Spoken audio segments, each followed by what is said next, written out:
Well, it's yet to be seen. I think this is the premiere.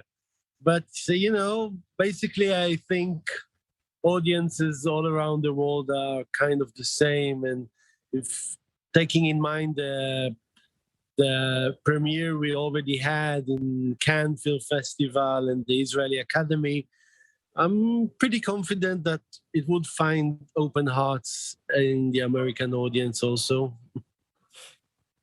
Well, the American audience has paid attention to the Israeli-Palestinian conflict for quite some time, but this movie is not just about that. It's kind of a look inside of Arab society within Israel and this identity. I don't know if it's a crisis, but this identity question among Israeli Arabs compared with their Palestinian neighbors in the territories. And this is something that might not be a familiar topic to American audiences, especially those within the American Jewish community.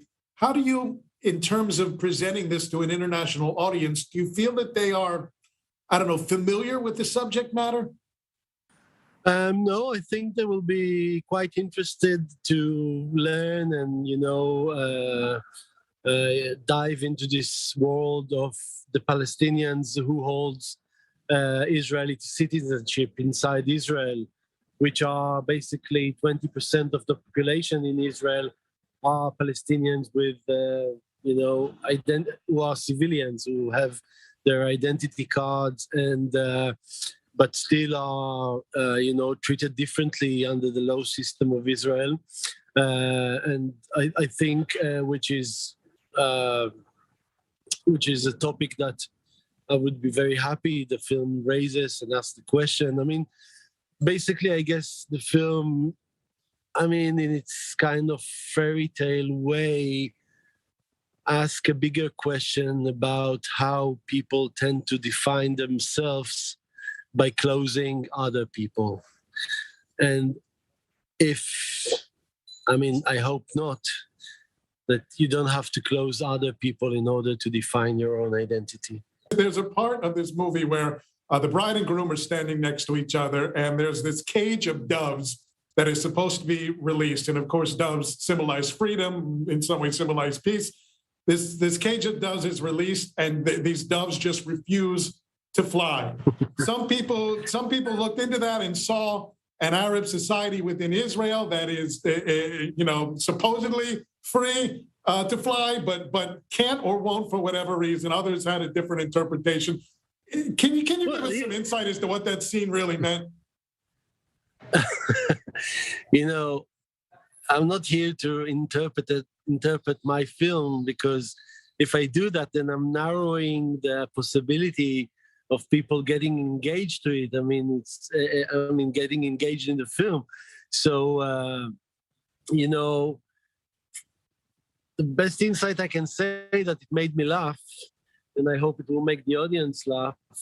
And I guess all of us, doesn't matter who you are, we are kind of, doves who are afraid of our freedom.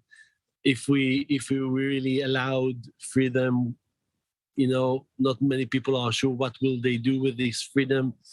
And I think this is what also it's kind of a metaphor, which when I came to direct the film, I felt was appropriate of the spirit of Syed's novel, which is about this humanity unable to get its freedom. This film is filled with satire. It's largely satirical, and the IDF in some way represented by a lone soldier strumming his guitar with a peace sign on it as this Arab village, is encircled by the IDF to try to weed out some West Bank Palestinians who had infiltrated it as part of the storyline. No, they're not. I don't think they are there to necessarily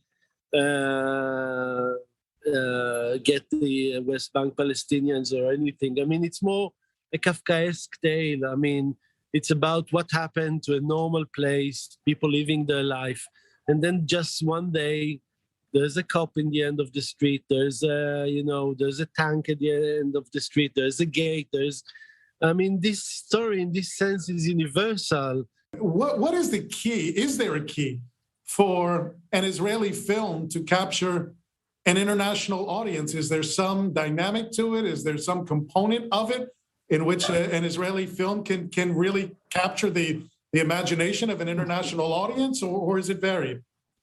Well, thank God there's no key, because if there was a key, some big studio was already buying the key, and he was the only one who was holding the key. So what still keeps humanity going is the fact that there is no key. You have to follow your heart somehow, and you have to be hopeful that it will reach people. There's no trick to that. This film will make its American debut at the JCC in Manhattan, the Other Israel Film Festival, on opening night, November 4th. Congratulations on all your success, Eran Kolirin, the director of Let It Be Morning. Thanks so much for taking the time to join us. Thank you, Michael, for having me. Take care.